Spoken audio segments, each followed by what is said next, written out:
Yon, kamusta mga boss? Welcome back po muli dito sa ating munting channel, ang Kanta Kwento. Alright, so yon, maraming salamat pa rin sa patuloy na nanonood sa atin dito. Sino mga nanonood sa atin dyan? So, yun mga kwento, meron nga tayong re-reactionan dito.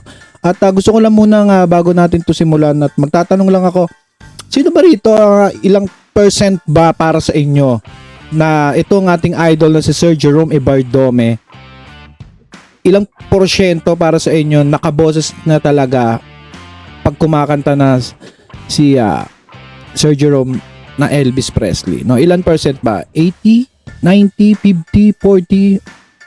Comment nyo sa comment section mga kakwento. At isabay nyo na rin i-comment kung taga saan kayo para malaman natin kung hanggang saan maabot ang kwento natin ito. At syempre mag-subscribe po kayo dito kung talagang fans kayo ni Sir Jerome at interesado kayo sa kanya. Idamay nyo ng ating channel dyan. Alright? So yun, meron nga tayong re-reaction nandito. Syempre, galing na naman ito sa ating kapwa content creator din, no? Si Top Up.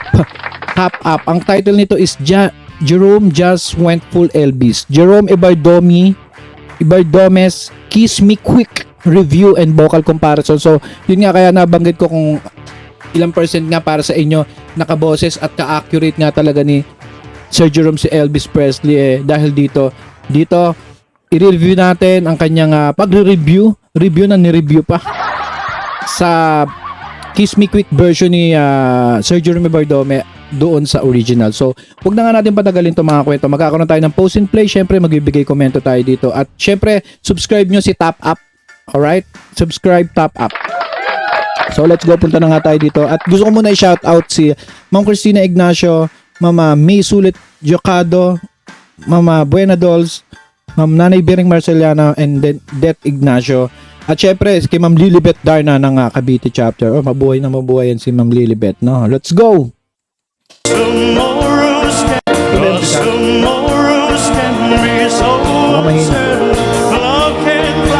Pause right there. Did you catch that? Now that was just a glimpse. If that already made your heart skip a beat, you're not ready for what's next. Because this might just be the closest anyone has ever come to Elvis himself. Ladies and gents, what you're about to witness is no ordinary performance. This isn't just close. This is spine-tinglingly close. Turn your volume. Jerome Ebardome might just have made the king himself double take. I'm not a vocal coach, not a producer. Just a huge fan of this show, sharing my honest thoughts. Ayun ang sabi niya. So, ganun din tayo. No? Gayahin lang natin si Top Up.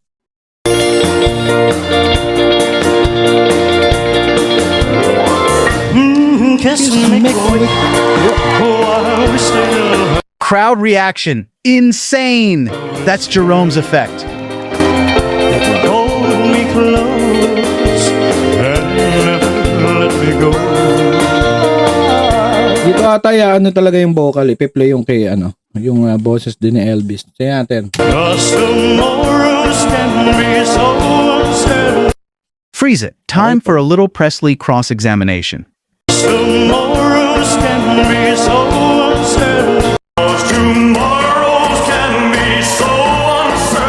That might Kaboses na kaboses.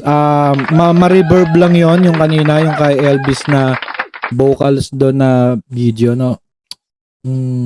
Ayoko naman sabihin 100, no? Syempre meron pa rin. Siguro parang 99. Boses talaga mga kwento, wala tayong magagawa. So kung kanina ang sagot mo is 50%, nakaboses nga, ewan ko lang dito, baka mabago ang iyong pananaw, no? Let's go. my friends, Baka is what we tumaas. call Presley grade evidence. Kiss me quick because I love you so. Sige pa.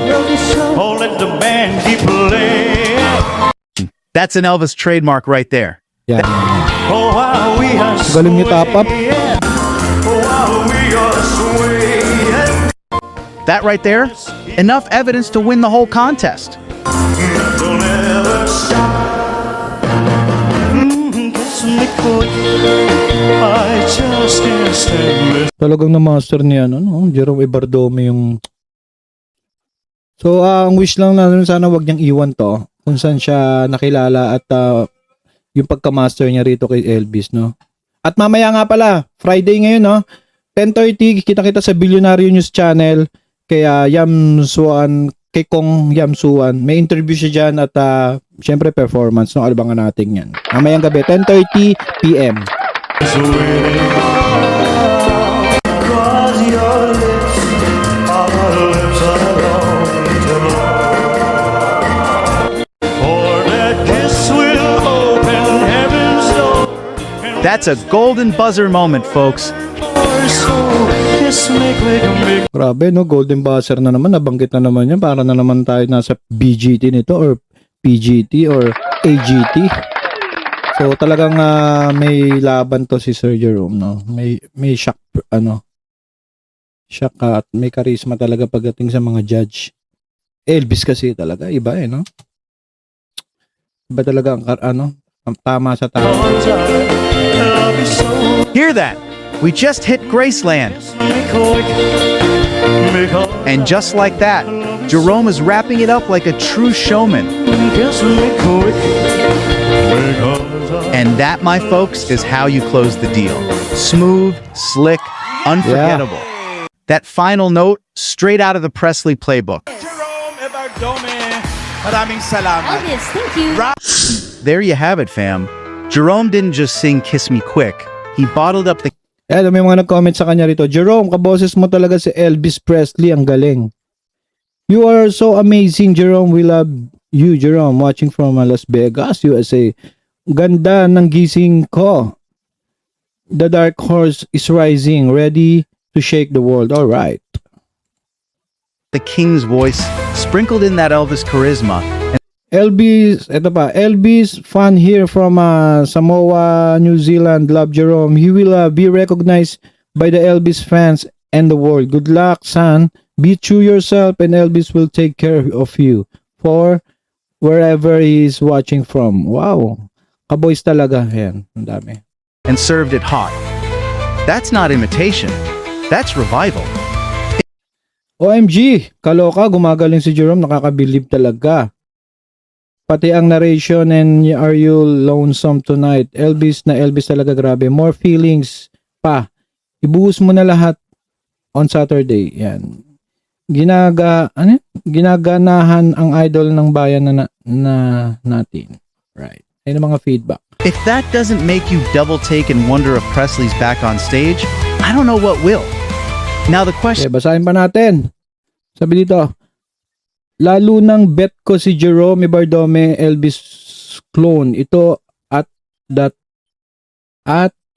the point.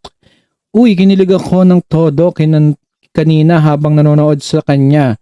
Na-excite pa ako lalo doon na sa narration part ng kantang We Are You Lonesome Tonight.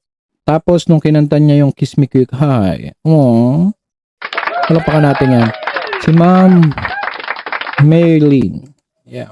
is, how close was that to the real deal? Drop Meron your pa. verdict below. Ang bilis, hindi natin nabasa. Ang daming comment, oh. Alright. So, ano masabi niyo mga kwento sa... Actually, Kiss Me Quick pa lang to na na-review niya. Paano pa kaya yung Kenal Pollen, yung iba pa mga kinanta ni Sir Jerome. So, sana lang talaga, hindi mawala at mag-focus si Sir Jerome sa kanyang mas more mga gigs, fame, and promotion. So, mga kwento, speaking of promotion nga, no, meron siyang June 20 nagaganapin. So, magkita-kita tayo dyan. Sabay-sabay tayo magpa-picture kay Sir Jerome. June 20, Paddy's Point, San Pedro, Laguna. Kita-kita tayo dyan mga kwento. At i-comment nyo kung ilang percent na ngayon na masasabi nyo nakaboses ni Sir Jerome si Elvis Presley. So yan, comment nyo sa baba, magkita-kita tayo dyan. At huwag nyo rin kalimutan i-comment kung taga saan kayo para malaman natin kung hanggang saan umabot ang kwento natin ito. At hanggang dito lang tayo mga kwento. Maraming salamat. Muli, ito ang kanta kwento na nagsasabing mabuhay ang talentong Pilipino. Let's clap our hands and see you on the next vlog. Thank you very much mga kwento. Goodbye. King of the Day, Father and Son Legacy of Music. Mga ka-Jeromantics, kita-kits tayo sa darating na June 20, Paddy's Point, San Pedro, Laguna, near at Robinson Galleria. Ang ating magnetic icon, Elvis ng Pinas, Jerome Evardong, ay may gaganaping concert, 4 p.m. hanggang 7 p.m. Dito nga ay makakasama niya rin ang Freddie Mercury clone na si Steven JC at iba pang surprise guest performer. Kaya ano bang hinihintay nyo, mga Jeromantics? Grab your ticket now. Please contact on Facebook, Christina Ignacio or Det Ignacio, 0992-110-9614. See you there, mga ka-Jeromantics. Alright, rock and roll! You know I can't live